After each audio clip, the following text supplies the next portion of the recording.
আসসালামু আলাইকুম। এইটেন বাংলা সংবাদে আপনাদের সবাইকে স্বাগত জানাচ্ছি। আমি ফিরোজ তোহার।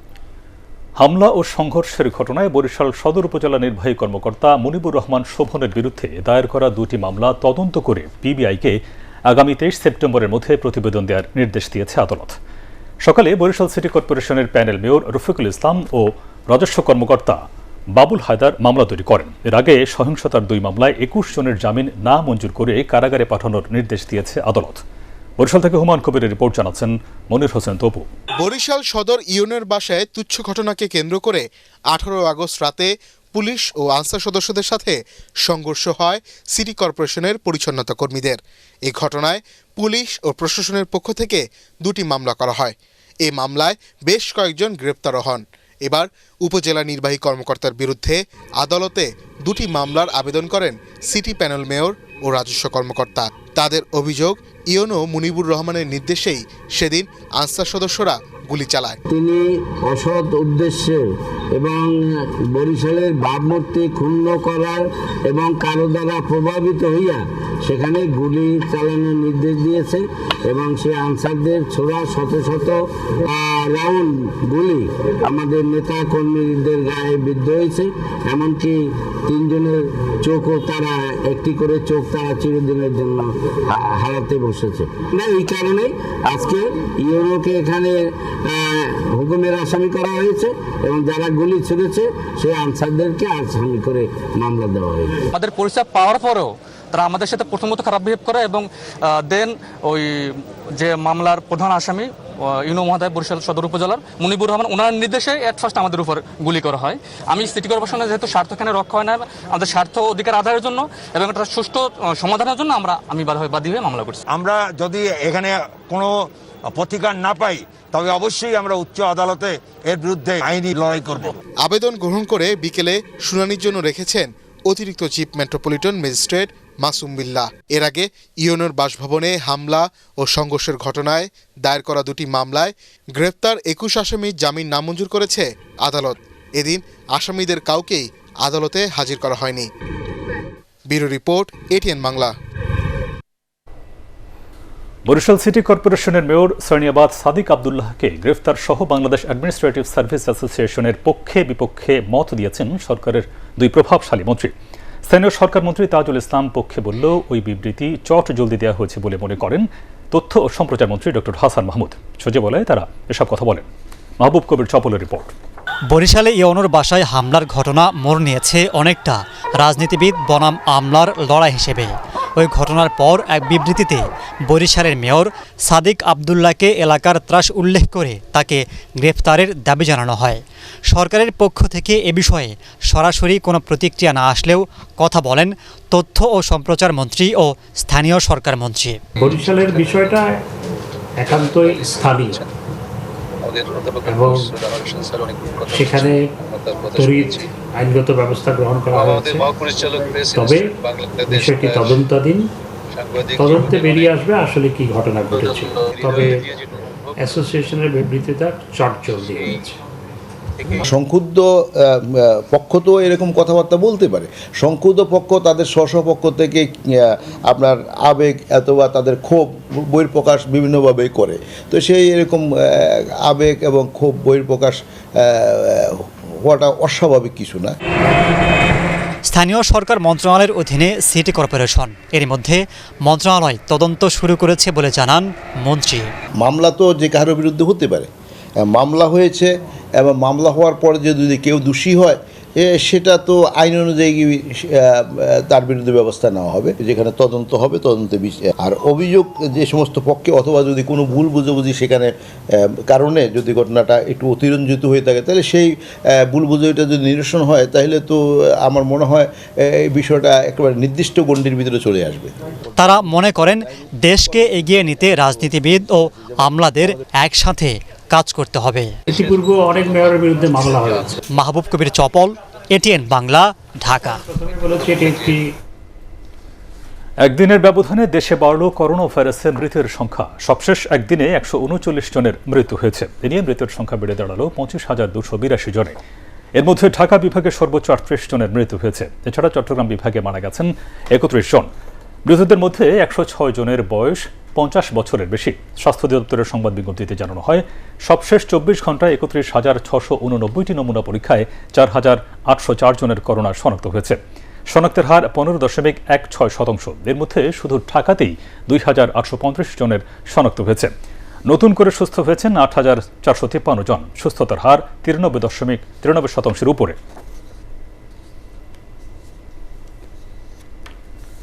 করোনা ভাইরাসের টিকা বিক্রিতে অধিদপ্তরের কেউ জড়িত থাকলে ব্যবস্থা নেওয়া হবে বলে জানিয়েছেন স্বাস্থ্য অধিদপ্তরের মহাপরিচালক অধ্যাপক ABM Khurshid Alam. National institute of neurosciences ও হাসপাতাল পরিদর্শন শেষে তিনি একথা জানান। স্পর্শকাতর এই বিষয়টি গুরুত্ব সহকারে তদন্ত করা হচ্ছে বলেও জানান তিনি। আদিন সজীবের রিপোর্ট। রাজধানীর দক্ষিণখান এলাকার দরিদ্র পরিবার সেবা নামে একটি ক্লিনিকে অবৈধভাবে করোনা ভাইরাসের মডার্না টিকা বিক্রির অভিযোগে বুধবার প্রতিষ্ঠানটির মালিক বিজয় তালুকদারকে গ্রেফতার করে পুলিশ। এ সময় ক্লিনিক থেকে মডার্না টিকা পাওয়া যায়, সেগুলো জব্দ করা হয়। এ বিষয়টি গণমাধ্যমে প্রচারিত হওয়ার পর টনক নড়ে স্বাস্থ্য অধিদপ্তরের। সামাজিক যোগাযোগ মাধ্যমেও ব্যাপক আলোচিত হয় বিষয়টি। রাজধানীর আগারগাঁওয়ের একটি হাসপাতালে পরিদর্শনে এসে গণমাধ্যমের মুখোমুখি হন স্বাস্থ্য অধিদপ্তরের মহাপরিচালক ABM খুরশিদ আলম। তিনি জানান, বিষয়টি তারা তদন্ত করছেন। এর সাথে অধিদপ্তরের কেউ জড়িত থাকলে ব্যবস্থা নেওয়া হবে। আমাদের অধিদপ্তর বা আমাদের যারা টিকা দিয়েছিল ওখানে তাদের সাথে কোনো সম্পৃক্ততা আছে কিনা, সেটা যদি সত্যি পাওয়া যায় তাহলে অবশ্যই তাদের বিরুদ্ধে আইন অনুযায়ী ব্যবস্থা নেওয়া। দেশের করোনা পরিস্থিতি কিছুটা উন্নতি হলেও শনাক্তের হার এখনও 16% বেশি। অধিদপ্তরের অতিরিক্ত মহাপরিচালক ডাক্তার সেভরিনা ফ্লোরা জানিয়েছেন, টিকা কেন্দ্র আরও শৃঙ্খল করতে বুথ সংখ্যা বাড়ানোর নির্দেশ দেওয়া হয়েছে। আমরা সবাই আন্তরিকভাবে চাই যে সঠিকভাবে সব মানুষের কাছে টিকা পৌঁছে যাক। এই সুযোগ যদি দুর্বৃত্তায়নের জন্য কোনো ব্যবহার করে থাকে কেউ, সেই দায়বদ্ধতা আসলে অধিদপ্তরের নয়। তবে আমরা সবসময় নিশ্চিত করতে চাই যে টিকা ব্যবস্থাপনা যাতে সুষ্ঠু থাকে এবং এটাতে যাতে সবাই সঠিকভাবে বিনামূল্যে টিকাটা পায়। তিনি জানান, স্বাস্থ্যবিধি না মানলে করোনা পরিস্থিতি আবার অবনতি হতে পারে। আদিন সজীব, ATN বাংলা, ঢাকা। নানা জটিলতার কারণে করোনার টিকা বঞ্চিত বৃদ্ধাশ্রমে থাকা প্রবীণরা জাতীয় পরিচয়পত্র না থাকা এবং শারীরিক অক্ষমতার কারণে কেন্দ্রে গিয়ে টিকা নিতে পারছে না তারা। এই অবস্থায় ঝুঁকিতে থাকা প্রবীণদের করোনা টিকা পেতে স্বাস্থ্য অধিদপ্তরের সহযোগিতা চেয়েছেন সংশ্লিষ্টরা। আরও জানাচ্ছেন ইমদাদুল্লাহ বাবু। করোনা ভাইরাসের টিকা দেওয়ার ক্ষেত্রে বয়স্কদের অগ্রাধিকার দেয়া হলেও বৃদ্ধাশ্রমের বাস্তবতা ভিন্ন। ঝুঁকিতে থাকা এখানকার প্রবীণরা কেউই এখনও পাননি করোনার টিকা। বার্ধক্যজনিত কারণে নানা রোগে আক্রান্ত বৃদ্ধাশ্রমের এসব মানুষ। এর সাথে এখন তাদের পেয়ে বসেছে করোনা মহামারীর ভয়।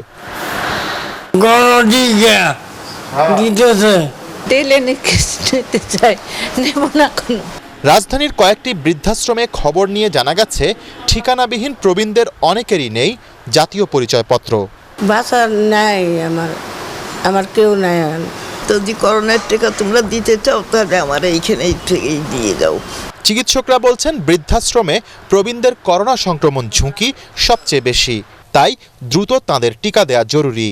গবেষণা প্রমাণিত, জানেন যে যারা বয়স্ক পেশেন্ট আছে, যাদের ডায়াবেটিস, হাইপারটেনশন, কিডনি সমস্যা অথবা লাংসের সমস্যা আগে থেকে ছিল, তাদের ক্ষেত্রে ভ্যাকসিন দেওয়ার ফলে কিন্তু অনেকটাই তারা মৃত্যু ঝুঁকিটা বলতে গেলে একদমই কমে আসছে এবং তাদের হাসপাতালে যখন তারা মারাত্মক জটিল আকার ধারণ করে সেটা থেকে কিন্তু অনেকটাই তারা রেহাই পেয়েছে। বৃদ্ধাশ্রম কর্তৃপক্ষ বলছে, এ বিষয়ে কয়েকবার স্বাস্থ্য অধিদপ্তরে যোগাযোগ করেও মেলেনি ইতিবাচক সাড়া। যখন সন্তানরা বা স্বজনরা রাস্তায় ফেলায় তখন কিন্তু তারা পরিচয় দিয়ে ফেলায় না, তো এরা তো অজ্ঞাত।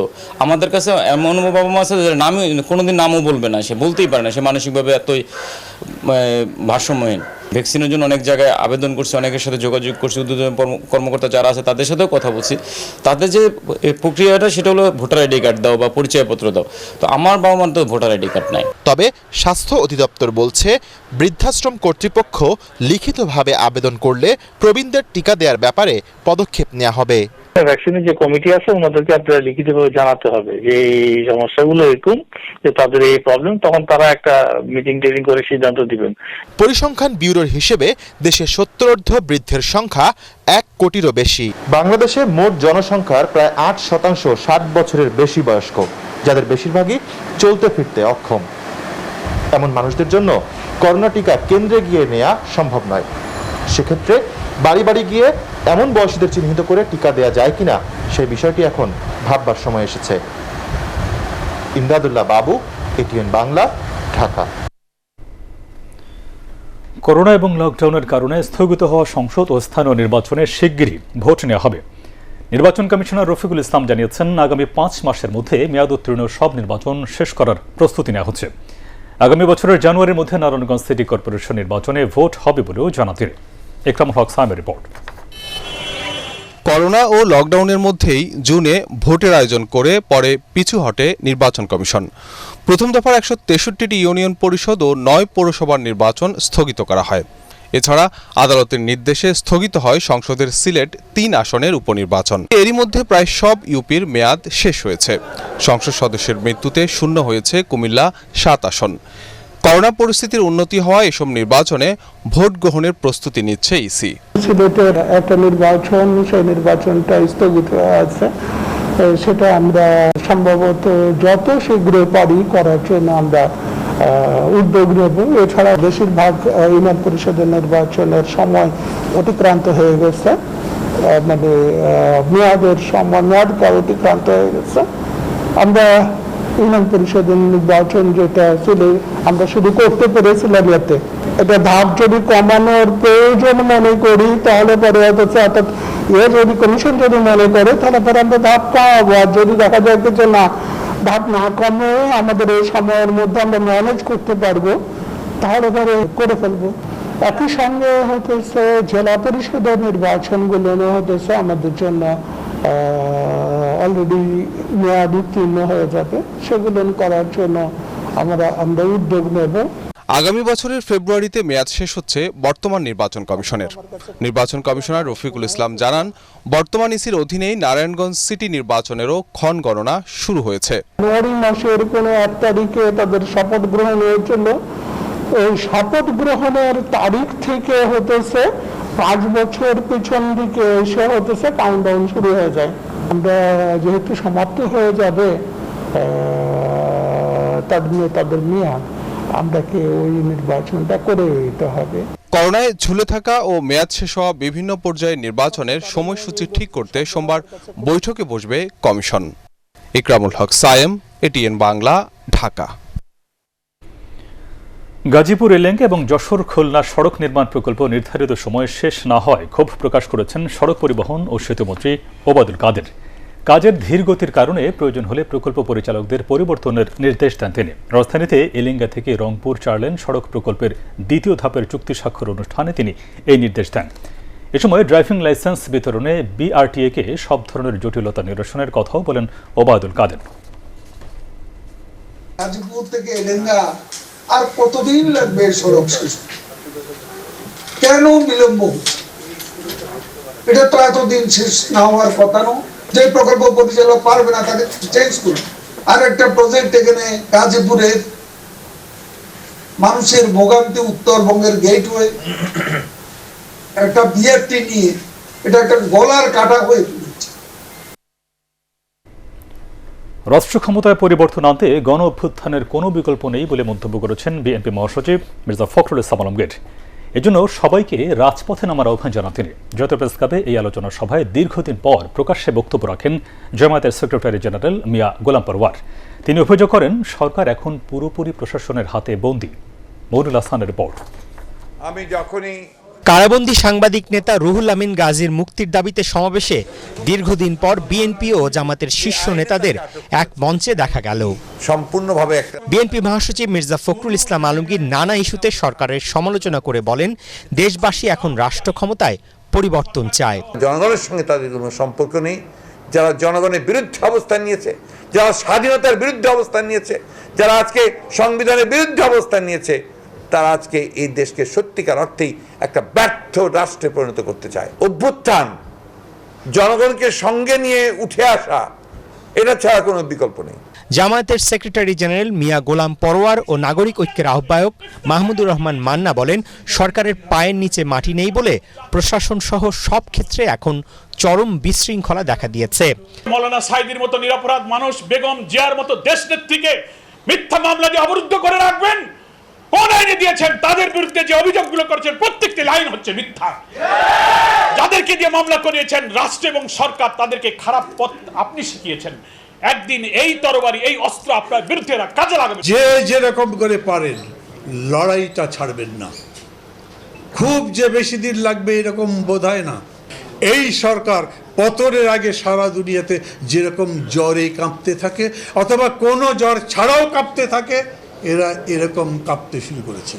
ডিজিটাল নিরাপত্তা আইন বাতিলের দাবি জানিয়ে সাংবাদিক নেতারা অভিযোগ করেন, একদলীয় শাসন কায়েম করতে সরকার গণমাধ্যমের স্বাধীনতা কেড়ে নিয়েছে। মইনুল হাসান, এটিএন বাংলা, ঢাকা। শিক্ষা প্রতিষ্ঠান খুলে দিতে সরকারের প্রতি আহ্বান জানিয়েছেন জাতীয় পার্টির চেয়ারম্যান গোলাম মোহাম্মদ কাদের। কারখানা বন্ধের ষড়যন্ত্রের প্রতিবাদে রংপুরের শ্যামপুর সুগার মিল শ্রমিক ইউনিয়ন আয়োজিত সমাবেশে তিনি এই আহ্বান জানান। করোনা প্রতিরোধে নতুন করে আর লকডাউন না দিতে সরকারের প্রতি অনুরোধ জানান বিরোধী দলীয় এই উপনেতা। এ সময় শ্যামপুর সুগার মিল বন্ধ না করার আহ্বান জানান GM কাদের।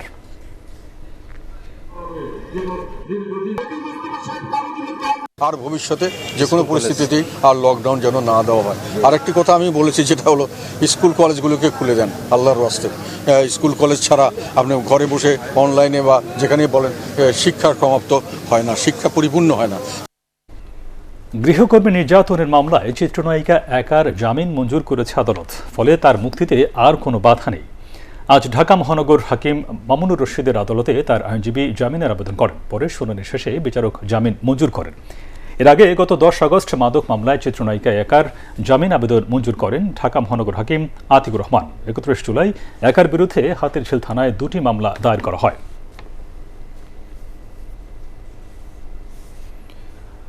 মাদকদ্রব্য নিয়ন্ত্রণ আইনে দায়ের করা মামলায় চিত্রনায়িকা পরিমনির জামিনের জন্য আবারও আবেদন করা হয়েছে। শুনানির জন্য আগামী 13 সেপ্টেম্বর দিন ধার্য করেছে আদালত। আজ ঢাকা মহানগর দায়রা জজ KM ইমরুল কায়েসের আদালতে জামিন আবেদন করেন আইনজীবী মুজিবুর রহমান। এর আগে শনিবার 3য় দফা রিমান্ড শেষে পরিমনিকে কারাগারে পাঠানোর নির্দেশ দেয় আদালত।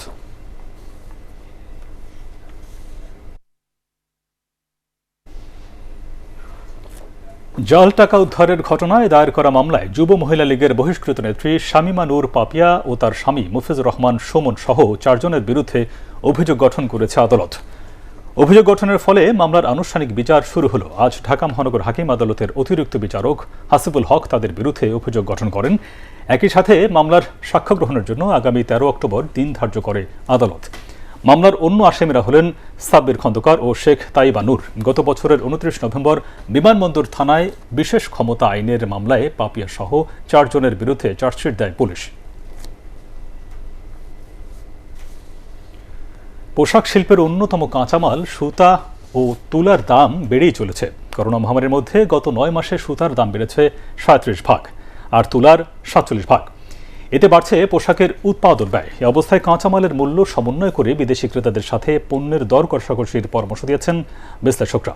শরফুল আলমের রিপোর্ট। পোশাক শিল্পের সবচেয়ে বড় কাঁচামাল সুতা। চলতি বছরের শুরু থেকে বিশ্ববাজারে সুতার দাম বাড়ছে। জানুয়ারিতে 30 কাউন্টের প্রতি কেজি সুতা $3.30 বিক্রি হয়। তখন গড়ে সুতার দাম বাড়ে 6 ভাগ। আগস্ট পর্যন্ত 8 মাসে 95 সেন্ট বেড়ে দেশের বাজারে এখন কেজি প্রতি সুতার দাম রাখা হচ্ছে $4.25। সুতার সাথে পাল্লা দিয়ে বাড়ছে তুলার দামও। বিগত 2 বছরে তুলার কিন্তু উৎপাদন 30% কিন্তু ডাউন। গত মার্চ থেকে $4 থেকে বাজার উঠছে, আজকে কিন্তু এসে অগাস্টে এসে কিন্তু 5 মাসে 25 সেন্ট বাড়ছে। তাহলে আপনি কি বলবেন বাজারটা অস্বাভাবিক? টেক্সটাইলের কোনো পণ্যের বাজার নির্ধারণ কিন্তু কোনো বায়ার এবং ক্রেতার নির্ধারণ করে, আন্তর্জাতিক বাজারে প্রাইসটা নির্ধারণ হয়ে থাকে। যেই কটনটা $3.70 ধরে নিয়েছি বা $4 ধরে নিয়েছি, আপনি 30 সেন্ট 50 সেন্ট যখন গ্যাপ থাকতেছে তখন কি হচ্ছে, তখন আমার টি শার্টের দাম জাস্ট ডাবল হয়ে গেছে। তাহলে কি হচ্ছে, কটনের দাম বাড়তে ফ্রেডের দাম 3 গুণ 4 গুণ হয়ে গেল। এই 3-4টা মিলে যে কস্টিং কাস্টমার দ্বারাই it's better to buy from Turkey then Europe market, Bangladesh market. BTM এর তথ্য অনুযায়ী ওভেনে 40 ও নিট কারখানায় 80 ভাগ সুতা আসে দেশের স্পিনিং মিল থেকে, বাকিটা আমদানি নির্ভর। করোনা সংকট কাটিয়ে যখন পোশাক রপ্তানির অর্ডার বাড়ছে তখন সুতা ও তুলার দাম বাড়ায় উৎপাদন ব্যয় নিয়ে শঙ্কায় ব্যবসায়ীরা।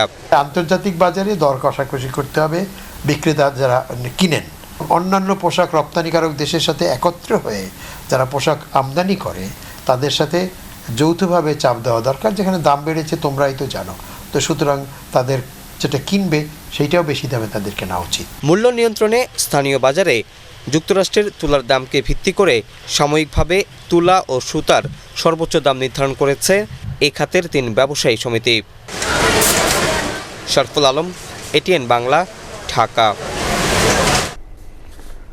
চরাঞ্চলের মানুষের জীবন মান পরিবর্তন করতে সরকারের পাশাপাশি বেসরকারি প্রতিষ্ঠানগুলোকে এগিয়ে আসতে হবে বলে মন্তব্য করেছেন বিদ্যুৎ, জ্বালানি ও খনিজ সম্পদ প্রতিমন্ত্রী নসরুল হামিদ।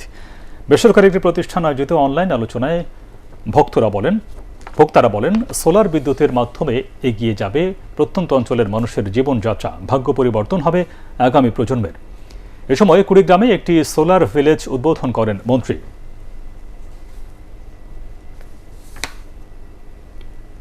সরকারি চাকরিতে প্রবেশের বয়সসীমা ৩২ বছর করার দাবি জানিয়েছেন চাকরি প্রত্যাশীরা। ঢাকা রিপোর্টার্স ইউনিটিতে এক সংবাদ সম্মেলনে তারা এই দাবি জানান।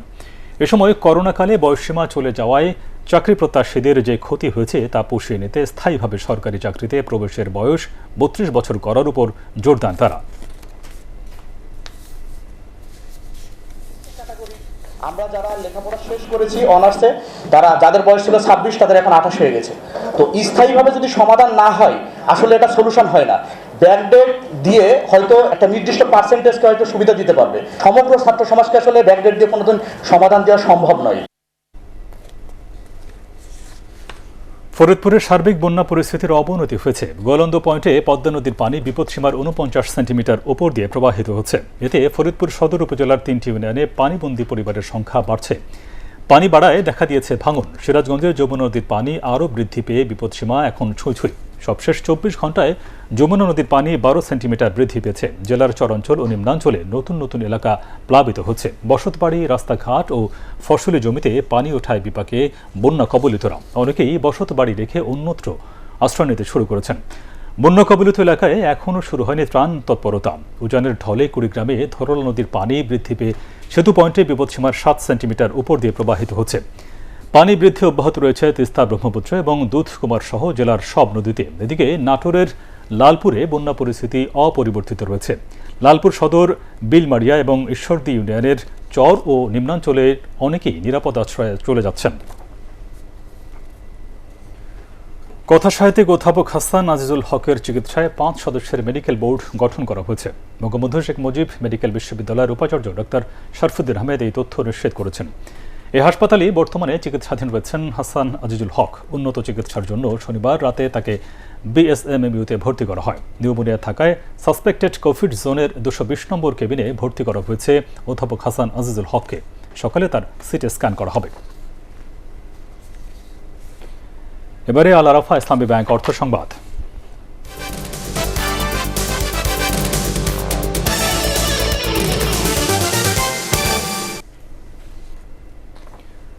বিদেশে লেনদেন সহজ করতে মাস্টার কার্ড, টাইটেনিয়াম ও গোল্ড ডেবিট কার্ড, ওয়ার্ল্ড ও গোল্ড ক্রেডিট কার্ড এবং প্রিপেড কার্ড চালু করেছে ইসলামী ব্যাংক বাংলাদেশ লিমিটেড।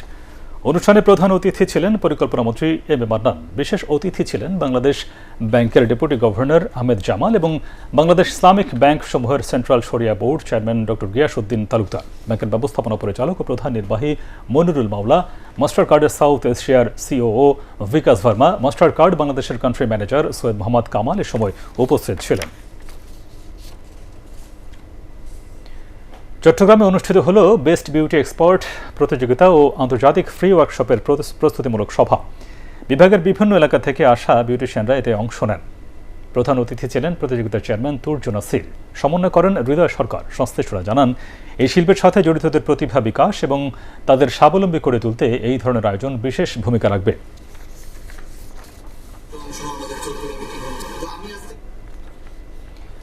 এবার ইস্পাহানের শেয়ার বাজার সংবাদ।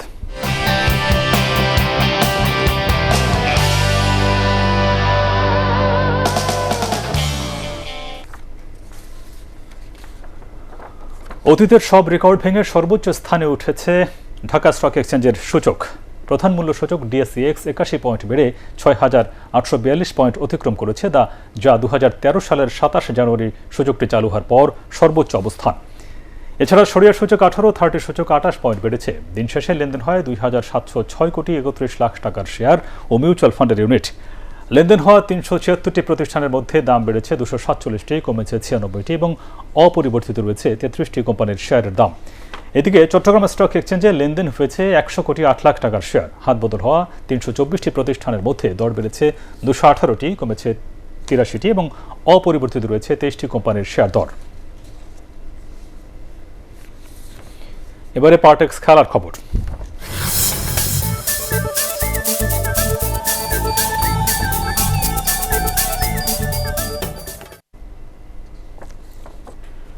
বাংলাদেশের কন্ডিশনকে টি-20-র জন্য আদর্শ নয় বলে মন্তব্য করেছেন কিউই ক্রিকেটার রাচিন রবীন্দ্র। টাইগারদের বিপক্ষে ৫ ম্যাচের টি-20 সিরিজ নিয়ে স্থানীয় গণমাধ্যমকে দেওয়া সাক্ষাৎকারে তিনি এই মন্তব্য করেন। তিনি আরও বলেন, অস্ট্রেলিয়ার বিপক্ষে বাংলাদেশের সিরিজ দেখে তার মনে হয়েছে এটি অনেকটাই ক্রিকেট দল। তার আগেই বাংলাদেশে এসেছেন ফিন অ্যালেন এবং কলিন ডি গ্রান্ডহোম, বর্তমানে কোয়ারেন্টাইনে রয়েছেন তারা।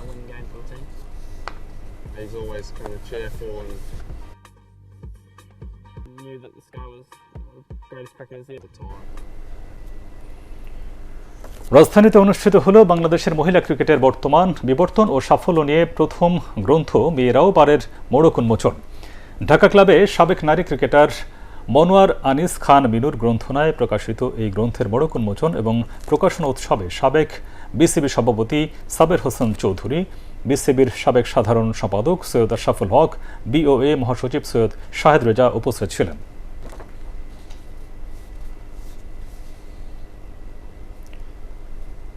ইংলিশ প্রিমিয়ার লিগে জয় পেয়েছে ম্যানচেস্টার সিটি এবং লিভারপুল, আর ইতালিয়ান সিরিয়েতে জয় দিয়ে মৌসুম শুরু করেছে বর্তমান চ্যাম্পিয়ন ইন্টার মিলান। তবে স্প্যানিশ লা লিগায় অ্যাথলেটিক বিলবাওয়ের সাথে ১-১ গোলে ড্র করে পয়েন্ট হারিয়েছে বার্সেলোনা। আরও জানাচ্ছেন এস.এম. আশরাফ। জ্যাক গ্রিলিশকে ঘিরে ইত্তিহাদ স্টেডিয়ামে দর্শকদের কৌতূহল। তার মাঝে এমন কি খুঁজে পেলেন পেপ গার্দিওলা, যার জন্য খরচ করেছেন ১০০ মিলিয়ন ইউরো। অবশেষে ভাগ্যের ছোঁয়ায় ২২ মিনিটে ক্লাবের হয়ে গোলের খাতা খুললেন গ্রিলিশ। তবে ম্যাচ শেষে পেপ গার্দিওলার কথাতেই পরিষ্কার, গ্রিলিশ নন, গ্যাব্রিয়েল জেসুসের পারফরমেন্সে তাকে বেশি সন্তুষ্ট করেছে। গ্রিলিশের পর পল স্টার্লিংয়ের দেয়া চতুর্থ গোলটিতেও অবদান ছিল ব্রাজিলিয়ান তারকার। ৫-০ ব্যবধানে জয়ের পথে সিটির প্রথম গোলটি আত্মঘাতীতে পাওয়া, বাকি দু গোল লাপোর্তে এবং রিয়াদ মেহরাজের। বার্নলির বিপক্ষে লিভারপুলের ২-০ ব্যবধানে জয়ের পথে প্রথম গোলটি করেন দিয়েগো জোতা। ১৮ মাস পর অ্যানফিল্ডে গ্যালারি ভর্তি দর্শকের সামনে দ্বিতীয় গোলটি সাদিও মানের। অন্যদিকে সিরি এতে জেনুয়ার বিপক্ষে নিজেদের মাঠ সান সিরোতে ৬ মিনিটে ইন্টার মিলানকে লিড এনে দেন মিলান স্ক্রিনিয়ার। প্রথমার্ধে প্রতিপক্ষের জালে বল পাঠান হাকান কালহানাগলু। ৪-০ ব্যবধানে জয়ের পথে আর্তুরো ভিদাল এবং এডিন জেকো গোল উৎসবে মাতেন। তবে লা লিগায় হতাশ হয়ে মাঠ ছাড়তে হয় বার্সেলোনাকে। অ্যাথলেটিকো বিলবাওর বিপক্ষে দ্বিতীয়ার্ধের ৫ মিনিটের মধ্যে ইনিগো মার্টিনেজের গোলে পিছিয়ে পড়ে কাতালানরা। ৭৫ মিনিটে মেমফিস ডিপাই সমতা এনে দলকে পরাজয়ের হাত থেকে রক্ষা করেন। এরপর ইনজুরি সময়ে লাল কার্ড দেখে মাঠ ছাড়েন Barca footballer Eric Garcia. SM. Ashraf, ATN Bangla. DRU indoor গেমসে দাবায় চ্যাম্পিয়ন হয়েছেন চেসবিডি.কমের মোরসালিন আহমেদ, রানার আপ হন রেডিও টুডের মোশকায়েত মোশরেক। দাবা প্রতিযোগিতায় মোট ৩১ জন অংশ নেন। এর আগে প্রতিযোগিতার উদ্বোধনী অনুষ্ঠানে ডিআরইউ সভাপতি মুরসালিন নোমানি, মশিউর রহমান খান, ওয়ালটনের সিনিয়র নির্বাহী পরিচালক এফ.এম. ইকবাল বিন আনোয়ার উপস্থিত ছিলেন।